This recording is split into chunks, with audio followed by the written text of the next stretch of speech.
I would hope, though, that the county would join us in that process. And I know that may be wishful thinking.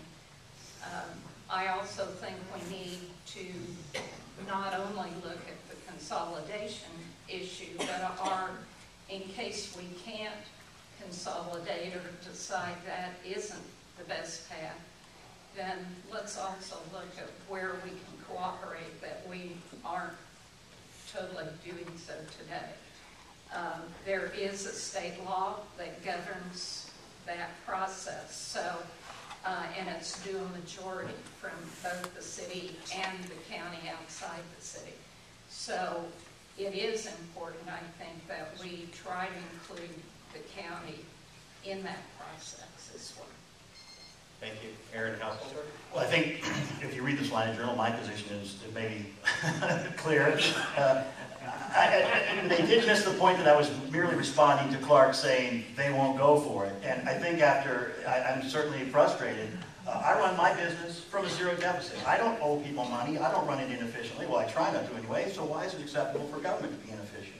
I understand what Dean is saying. We do have to have the dual majority, but that doesn't mean we have to have 3 people paid roughly about $40,000 a year along with the county administrator.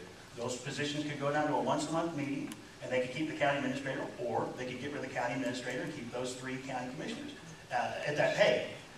We've got to look at efficiency. I'm not talking about laying anybody off. I'm talking about sharing vehicles, tools, equipment, things like that. Maybe retiring the sheriff when he decides to retire, or the undersheriff, and minimum getting rid of some administration positions through attrition, not through just out-and-out laying off. But we've got to look at getting this government more efficient. It's run wild in some examples. Thank you. Marie Johnson? I wish we had more time, so I'm going to talk really, really fast. I think we should be proud of what our county and city commissioners have done. What we have is unique. It's called interlocal government, where we share quite a few services. I'm going to list some of them to you. Those services are our health department, 911 dispatch, ambulance service, city and sheriff's department. They're housed in the same building. The fact is that Jeff Haynes mentioned that, and I asked him before to show me definitive proof where consolidation actually saves money and services. I have not seen that through the studies that I've looked at. The fact is that in order for a consolidation to pass, the county and the city majority would have to pass that. That's probably not going to happen. I don't see the county really having a lot of faith that the city will represent their interests adequately. And I really don't blame them just based on some of the comments that I've heard before. So I wish I had more time because there's so many other issues to this. Thank you. Abner Purdy? I've been studying consolidation off and on at least since my college days, government consolidation.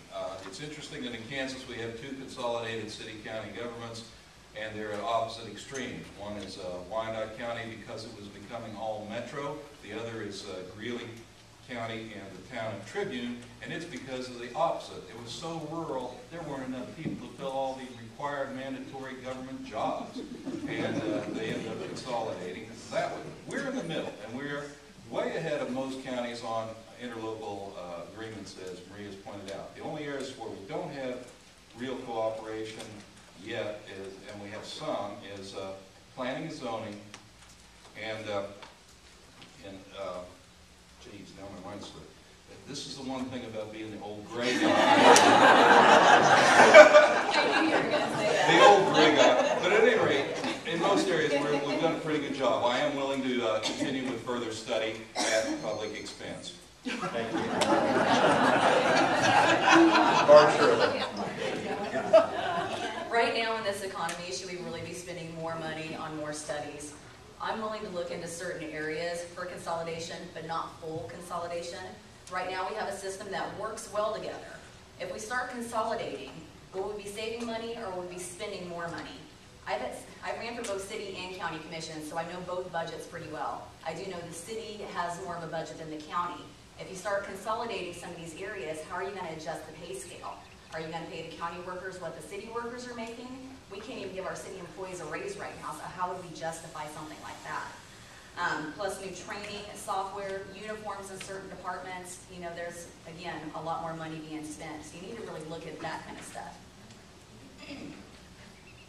Thank you. Thank you. James Blackwell. That's it. I am done.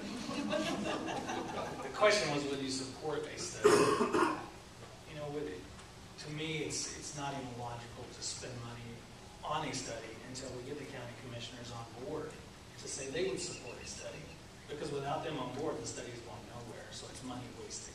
The first thing we need to do is get them on board. And if they're on board, then look at the possibility of a study. You know, with that said, I support consolidating anything we can as far as the departments or even the county, if that's what the voters choose to do. But once again, without getting them on board, then we can't do it. If the voters want it, then they will elect county commissioners next time that want to consolidate the governments. And without them on board, we're not going to have it. There's no reason to waste the money on a study.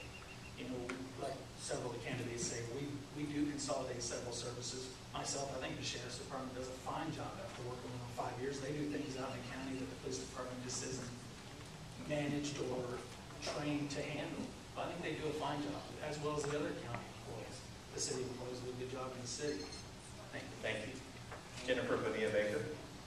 That's what's so great about the internet. You can pull up consolidation. I was reading consolidation on different cities and counties in Kansas. And if also the League of Women Voters did a great study. If you want to read that, thank you, Ann Zimmerman, on that one. And also, city and county have differing powers, and Kansas law and consolidation will give the entire area the power of both city and county government.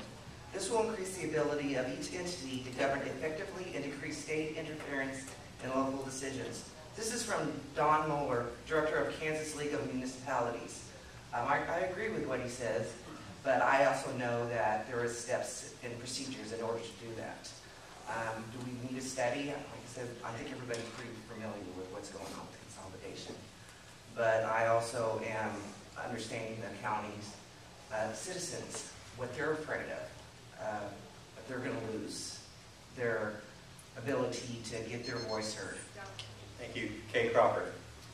I'm in favor of running government in the most economical way that's possible. I've been down at the building for 24 years. I know where there's some economies of scale that can take place. I would like to see consolidation studied locally, maybe by a group of qualified citizens locally to take a look at salaries. The League of Women Voters did that, and I was part of that study, but wasn't included in the actual studying of salaries. So I know that can be done. What I challenge the county commissioners tonight would be to put on their agenda next Tuesday a desire to decrease their salaries to what city commissioners make. I believe in the ability of Rita Deister is taking care of day-to-day responsibilities. I've known her for years. She's very capable, and I think that could be done, and that's my challenge tonight. Thank you. We have time for one, maybe two more questions from the media, and we have 3 members of the media panel. So